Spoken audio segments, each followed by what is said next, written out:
Hi friends, welcome back to my YouTube channel. So ಇವತ್ತಿನ recipe ಬಂದುಬಿಟ್ಟು ಉಪ್ಪಿಟ್ಟು ಯಾವ ರೀತಿ ಮಾಡೋದು ಅಂತ ಹೇಳ್ಬಿಟ್ಟು ನಾನು ನಿಮ್ಮ ಜೊತೆ ಶೇರ್ ಮಾಡ್ಕೊಳ್ತಾ ಇದ್ದೀನಿ. ಸೊ ತುಂಬ ಜನಕ್ಕೆ ಉಪ್ಪಿಟ್ಟು ಅಂದ್ರೆ ಇಷ್ಟ ಆಗಲ್ಲ, ತುಂಬ ಬೇಜಾರು ಮಾಡ್ಕೊಳ್ತಾರೆ ತಿನ್ನೋದಕ್ಕೆ. ಸೊ ನಾನು ತೋರಿಸುವಂಥ ಒಂದು ಮೆಥಡಲ್ಲಿ ನೀವು ಟ್ರೈ ಮಾಡಿ, ತುಂಬ ಇಷ್ಟಪಟ್ಬಿಟ್ಟು ತಿಂತಾರೆ. ಸೊ ಪದೇ ಪದೇ ಕೇಳ್ತಾರೆ ಸೊ ಉಪ್ಪಿಟ್ಟು ಮಾಡಿ ಅಂತ ಹೇಳ್ಬಿಟ್ಟು. ಸೊ ಅಷ್ಟು ಟೇಸ್ಟಿಯಾಗಿರುತ್ತೆ. ಸೊ ತರಕಾರಿ ಎಲ್ಲ ಹಾಕಿ ಮಾಡೋದ್ರಿಂದ ತುಂಬಾ ರುಚಿಯಾಗಿರುತ್ತೆ. ಸೊ ಬನ್ನಿ ಇವಾಗ ಯಾವ ರೀತಿ ಮಾಡೋದು ಅಂತ ಹೇಳ್ಬಿಟ್ಟು ನೋಡೋಣ. ಸೊ ವಿಡಿಯೋ ಸ್ಕಿಪ್ ಮಾಡಿದೆ, ಫುಲ್ ವಿಡಿಯೋ ನೋಡಿಬಿಟ್ಟು ಟ್ರೈ ಮಾಡಿ ರೆಸಿಪಿನ. ಸೊ ಇವಾಗ ನಾನು ಒಂದು ಬಾಣಲಿನ ಬಿಸಿ ಮಾಡೋಕ್ಕೆ ಇಟ್ಟಿದ್ದೀನಿ ನೋಡಿ ಇಲ್ಲಿ. ಸೊ ಇದಕ್ಕೆ ನಾನು ಒಂದೆರಡು ಕಪ್ಪಷ್ಟು ನಾನು ರವೆನ ಹಾಕ್ಕೊಳ್ತಾ ಇದ್ದೀನಿ. ಸೊ ಇದನ್ನು ಬಿನ್ಸಿ ರವೆನೂ ಅಂತಲೂ ಹೇಳ್ತಾರೆ. ಸೊ ಇದು ದಪ್ಪ ರವೆ ಬರುತ್ತಲ್ಲ, ಉಪ್ಪಿಟ್ಟು ರವೆ ಅಂತ ಹೇಳ್ಬಿಟ್ಟು. ಸೊ 2 ಬಟ್ಲಷ್ಟು ನಾನಿಲ್ಲಿ ರವೆನ ಹಾಕ್ಕೊಬಿಟ್ಟು ಇವಾಗ ಚೆನ್ನಾಗಿ ಹುರ್ಕೊಳ್ಬೇಕಾಗುತ್ತೆ. ಸೊ ಹೈ ಫ್ಲೇಮಲ್ಲಿ ಇಟ್ಕೊಂಡು ಹುರ್ಕೊಳ್ಳಿ. ಸೊ ಮಿಕ್ಸ್ ಮಾಡಿ ಕೈ ಬಿಡ್ದೇನೆ ಈ ರೀತಿಯಾಗಿ ಹುರ್ಕೊಳ್ತಾ ಇರಬೇಕು. ನೆಕ್ಸ್ಟ್ ನಾನು ಇದಕ್ಕೆ 1-2 ಸ್ಪೂನಷ್ಟು ಆಯಿಲ್ನ ಹಾಕ್ಕೊಂಡಿದ್ದೀನಿ. ಬೇಕಂದರೆ ನೀವು ತುಪ್ಪನೂ ಹಾಕ್ಕೊಬಿಟ್ಟು ಹುರ್ಕೊಳ್ಬೋದು. ಸೊ ಈ ರೀತಿಯಾಗಿ ಕೈ ಬಿಡ್ದೇನೆ ಹೈ ಫ್ಲೇಮಲ್ಲೇ ಚೆನ್ನಾಗಿ ಹುರ್ಕೊಳ್ಬೇಕಾಗುತ್ತೆ. ಸೊ ಕೈ ಬಿಟ್ಟರೆ ನಾವು ಸೀದೋಗ್ಬಿಡುತ್ತೆ. ಸೊ ಹಂಗಾಗ್ಬಿಟ್ಟು ಕೈ ಬಿಡ್ದೇನೆ ಫಾಸ್ಟಾಗಿ ಈ ರೀತಿಯಾಗಿ ಹುರ್ಕೊಳ್ಬೇಕಾಗುತ್ತೆ ರವೆನ. 1-2 ನಿಮಿಷ ಚೆನ್ನಾಗಿ ರೀತಿಯಾಗಿ ಹುರ್ಕೊಳ್ಬೇಕು. ಸೊ ನಾವು ರವೆನ ಎಷ್ಟು ಚೆನ್ನಾಗಿ ಹುರ್ಕೊಳ್ತೀವೋ ಸೊ ಉಪ್ಪಿಟ್ಟು ಅಷ್ಟೇ ಚೆನ್ನಾಗಿ ಬರುತ್ತೆ ನೋಡಿ. ಈ ರೀತಿಯಾಗಿ ಸ್ವಲ್ಪ ಕಲರ್ ಚೇಂಜ್ ಆಗೋವರೆಗೂ ಹುರ್ಕೊಳ್ಬೇಕಾಗುತ್ತೆ ನೋಡಿ ಈ ರೀತಿಯಾಗಿ. ಸೊ ನೋಡಿ ತೋರಿಸ್ತಾ ಇದ್ದೀನಿ ನೋಡಿ. ನಾನು ಇವಾಗ 1-2 ನಿಮಿಷ ಹುರ್ಕೊಂಡಿದ್ದೀನಿ ಅಲ್ವಾ ನೋಡಿ. ಈ ರೀತಿಯಾಗಿ ವೈಟಾಗಿ ಸ್ವಲ್ಪ ಕಲರ್ ಚೇಂಜ್ ಆಗಿದೆ. ಇವಾಗ ಫೈನಲಾಗಿ ಚೆನ್ನಾಗಿ ಹುರ್ಕೊಂಡು ಆಯ್ತಲ್ವ. ಸೊ ಇವಾಗ ನಾವು ಇದನ್ನು ಸೈಡಲ್ಲಿ ಎತ್ತಿಟ್ಕೊಳ್ಬೇಕಾಗುತ್ತೆ ನೋಡಿ. ನಾನು ಇವಾಗ ಅದೇ ಬಾಣಲಿನ ವಾಶ್ ಮಾಡಿಬಿಟ್ಟು ಇಟ್ಕೊಂಡಿದ್ದೀನಿ. ಸೊ ಇದಕ್ಕೆ ನಾನು ಇವಾಗ ಒಂದು ಸ್ಪೂನಲ್ಲಿ ಒಂದು ಅರ್ಧ ಸ್ಪೂನಷ್ಟು ನಾನಿಲ್ಲಿ ಆಯಿಲ್ನ ಹಾಕ್ಕೊಳ್ತಾ ಇದ್ದೀನಿ. ಸೊ ಆಯಿಲ್ ಬಿಸಿ ಆದಮೇಲೆ ಇಲ್ಲಿ ನಾನು ಒಂದು ಸ್ವಲ್ಪ ಶೇಂಗಾ ಬೀಜನ ಹಾಕ್ಕೊಳ್ತಾ ಇದ್ದೀನಿ. ಸೊ ನಿಮಗೆ ಬೇಕು ಅಂದರೆ ಹಾಕ್ಕೊಳ್ಬೋದು, ಇಲ್ಲಾಂದರೆ ಸ್ಕಿಪ್ ಮಾಡ್ಬೋದು. ಸೊ ಈ ರೀತಿಯಾಗಿ ಸ್ವಲ್ಪ ಲೋ ಫ್ಲೇಮಲ್ಲಿ ಇಟ್ಕೊಂಡು ಸ್ವಲ್ಪ ರೋಸ್ಟ್ ಆಗೋವರೆಗೂ ಹುರ್ಕೊಳ್ಳಿ ನೋಡಿ. ಈ ರೀತಿಯಾಗಿ ಸ್ವಲ್ಪ ಕಲರ್ ಚೇಂಜ್ ಆಗಬೇಕು.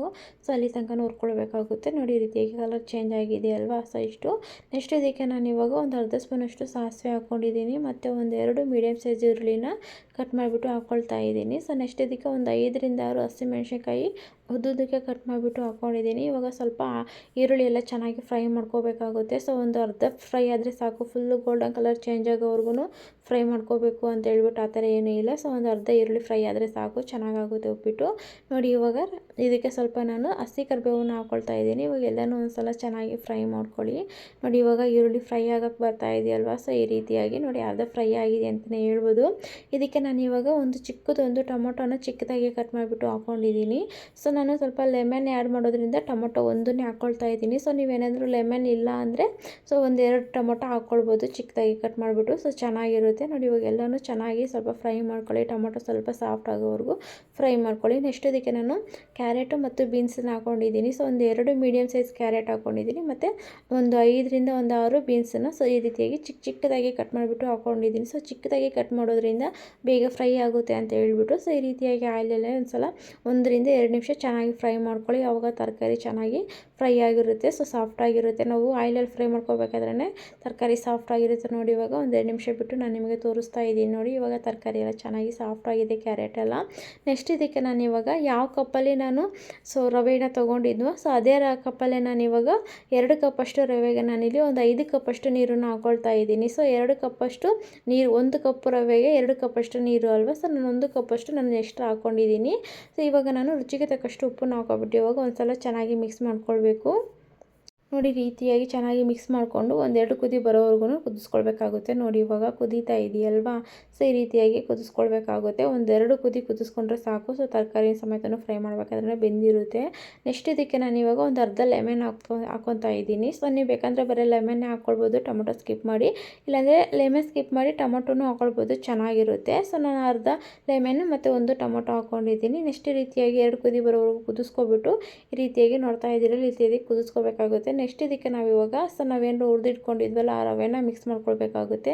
ಸೊ ರವೆ ಹಾಕಬೇಕಾದ್ರೆ ನಾವು ಇವಾಗ ಲೋ ಫ್ಲೇಮಲ್ಲಿ ಇಟ್ಕೊಂಡು ನಾವು ರವೆನ ಹಾಕ್ಕೊಳ್ಬೇಕಾಗುತ್ತೆ, ಇಲ್ಲಾಂದರೆ ಗಂಟೋಗೋ ಚಾನ್ಸ್ ಇರುತ್ತೆ. ಸೊ ಹಂಗಾಗ್ಬಿಟ್ಟು ಲೋ ಫ್ಲೇಮಲ್ಲಿ ಇಟ್ಕೊಂಡು ರವೆನ ಹಾಕ್ಕೊಬಿಟ್ಟು ಒಂದು ಸಲ ಚೆನ್ನಾಗಿ ಮಿಕ್ಸ್ ಮಾಡ್ಕೊಳ್ಳಿ ಈ ರೀತಿಯಾಗಿ. ಸೊ ರವೆ ಹಾಕಿದ್ಮೇಲೆ ಜಾಸ್ತಿ ಹೊತ್ತು ಹಂಗೆ ಬಿಡೋಕ್ಕೆ ಹೋಗಬೇಡಿ. ಸೊ ರವೆ ಹಾಕಿದ ತಕ್ಷಣ ಚೌಟ್ ತೊಗೊಂಡು ಎಲ್ಲನೂ ಚೆನ್ನಾಗಿ ಒಂದು ಸಲ ಮಿಕ್ಸ್ ಮಾಡ್ಕೊಳ್ಳಿ ಈ ರೀತಿಯಾಗಿ. ಸೊ ಲೋ ಫ್ಲೇಮಲ್ಲೇ ಇಟ್ಕೊಂಡೇ ಮಾಡ್ಕೊಳ್ಳಿ, ಹೈ ಫ್ಲೇಮ್ ಯಾವುದೇ ಕಾರಣಕ್ಕೂ ಮಾಡೋಕ್ಕೆ ಹೋಗಬೇಡಿ. ಸೊ ರವೆ ಹಾಕಿದ್ಮೇಲೆ ಲೋ ಫ್ಲೇಮಲ್ಲೇ ಈ ರೀತಿಯಾಗಿ ಮಿಕ್ಸ್ ಮಾಡ್ಕೊಳ್ಬೇಕಾಗುತ್ತೆ. ಸೊ ನೋಡ್ತಾ ಇದ್ದೀರಲ್ವ ನೋಡಿ ಎಲ್ಲ ಚೆನ್ನಾಗಿ ಮಿಕ್ಸ್ ಆಗ್ತಾ ಇದೆ. ನೋಡಿ ರವೆ ಹಾಕಿದ್ಮೇಲೆ ಒಂದು 2 ನಿಮಿಷ ಈ ರೀತಿಯಾಗಿ ಮಿಕ್ಸ್ ಮಾಡಿಕೊಂಡ್ರೆ ಸಾಕು, ರೆಡಿ ಆಗುತ್ತೆ ಉಪ್ಪಿಟ್ಟು. ನೋಡಿ ಫೈನಲ್ ಆಗಿ ಇವಾಗ ನಾನು ಸ್ವಲ್ಪ ಕೊತ್ತಂಬರಿ ಸೊಪ್ಪನ್ನು ಹಾಕ್ಕೊಳ್ತಾ ಇದ್ದೀನಿ. ಸೊ ಕೊತ್ತಂಬರಿ ಸೊಪ್ಪನ್ನು ಹಾಕ್ಕೊಬಿಟ್ಟು ಒಂದು ಸಲ ಚೆನ್ನಾಗಿ ಮಿಕ್ಸ್ ಮಾಡ್ಕೊಳ್ಳಿ. ನೀವು ಬೇಕಂದರೆ ಸ್ವಲ್ಪ ಹಸಿ ತೆಂಗಿನಕಾಯಿ ತುರಿನೂ ಹಾಕ್ಕೊಳ್ಬೋದು. ಸೊ ತೆಂಗಿನಕಾಯಿ ಹಾಕೋದ್ರಿಂದ ಇನ್ನೂ ಸ್ವಲ್ಪ ಟೇಸ್ಟ್ ಚೆನ್ನಾಗಿರುತ್ತೆ. ನೋಡಿ ಈ ರೀತಿಯಾಗಿ ಒಂದು ಸಲ ಚೆನ್ನಾಗಿ ಮಿಕ್ಸ್ ಮಾಡಿಬಿಟ್ಟು, ಸೊ ನಾವು ಈ ರೀತಿಯಾಗಿ ಮಾಡೋದ್ರಿಂದ ಉಪ್ಪಿಟ್ಟು ತುಂಬಾ ರುಚಿಯಾಗಿರುತ್ತೆ ಅಂತಲೇ ಹೇಳ್ಬೋದು. ಸೊ ನಮ್ಮ ಮನೇಲಂತೂ ಕೇಳಿಬಿಟ್ಟು ಮಾಡಿಸ್ಕೊಂಡು ತಿಂತಾರೆ, ಅಷ್ಟು ಚೆನ್ನಾಗಿರುತ್ತೆ ಉಪ್ಪಿಟ್ಟು. ಸೊ ತುಂಬ ಜನಕ್ಕೆ ಉಪ್ಪಿಟ್ಟು ಅಂದ್ರೇ ಇಷ್ಟ ಆಗಲ್ಲ. ಸೊ ಈ ರೀತಿಯಾಗಿ ನೀವು ಒಂದು ಸಲ ಟ್ರೈ ಮಾಡಿ, ತುಂಬಾ ರುಚಿಯಾಗಿರುತ್ತೆ. ಇವಾಗ ನಾನು ಒಂದು ಸಲ ಒಂದು ಪ್ಲೇಟನ್ನು ಮುಚ್ಚಿಬಿಟ್ಟು ಲೋ ಫ್ಲೇಮಲ್ಲೇ 1 ನಿಮಿಷ ಬಿಡ್ತಾ ಇದ್ದೀನಿ. ನೋಡಿ ಇವಾಗ 1 ನಿಮಿಷ ಬಿಟ್ಟ ಮೇಲೆ ನಾನು ಇವಾಗ ಓಪನ್ ಮಾಡಿ ತೋರಿಸ್ತಾ ಇದ್ದೀನಿ. ನೋಡಿ ರವೆ ಎಲ್ಲ ಚೆನ್ನಾಗಿ ಹರಡ್ಕೊಂಡಿದೆ ಈ ರೀತಿಯಾಗಿ. ನೋಡಿ ಫೈನಲ್ ಆಗಿ ಇವಾಗ ಉಪ್ಪಿಟ್ಟು ರೆಡಿ ಆಗಿದೆ ಅಂತಲೇ ಹೇಳ್ಬೋದು. ತುಂಬಾ ರುಚಿಯಾಗಿರುತ್ತೆ. ಸೊ ಇವಾಗ ನಿಮಗೆ ಇದು ಗಟ್ಟಿ ಅನ್ನಿಸ್ತಾ ಇರ್ಬೋದು. ಸೊ ಈ ರೀತಿಯಾಗಿ ಇದ್ರೇ ಚೆನ್ನಾಗಿ. ನಿಮ್ಗೆ ಏನಾದರೂ ಸ್ವಲ್ಪ ಮೆತ್ತಗೆ ಬೇಕು ಅಂದರೆ ಸ್ವಲ್ಪ 1 ಬಟ್ಲಷ್ಟು ಮತ್ತು ಎಕ್ಸ್ಟ್ರಾ ನೀರು ಹಾಕ್ಕೊಂಡ್ರೆ ಸ್ವಲ್ಪ ಮೆತ್ತಗಾಗುತ್ತೆ. ಸೊ ನಮ್ಮ ಮನೇಲಿ ಈ ರೀತಿಯಾಗಿ ಸ್ವಲ್ಪ ಗಟ್ಟಿ ಇದ್ರೇ ಇಷ್ಟಪಡ್ತಾರೆ. ಸೊ ಹಂಗಾಗ್ಬಿಟ್ಟು ನಾನು ಈ ರೀತಿಯಾಗಿ ಮಾಡ್ಕೊಂಡಿದ್ದೀನಿ. ಸೊ ನೀವು ಮನೇಲಿ ಒಂದ್ಸಲ ಟ್ರೈ ಮಾಡಿ, ರೆಸಿಪಿ ಹೇಗೆ ಬಂದಿದೆ ಅಂತ ಹೇಳ್ಬಿಟ್ಟು ನನಗೆ ಕಮೆಂಟ್ ಬಾಕ್ಸಲ್ಲಿ ಕಮೆಂಟ್ ಮಾಡಿ.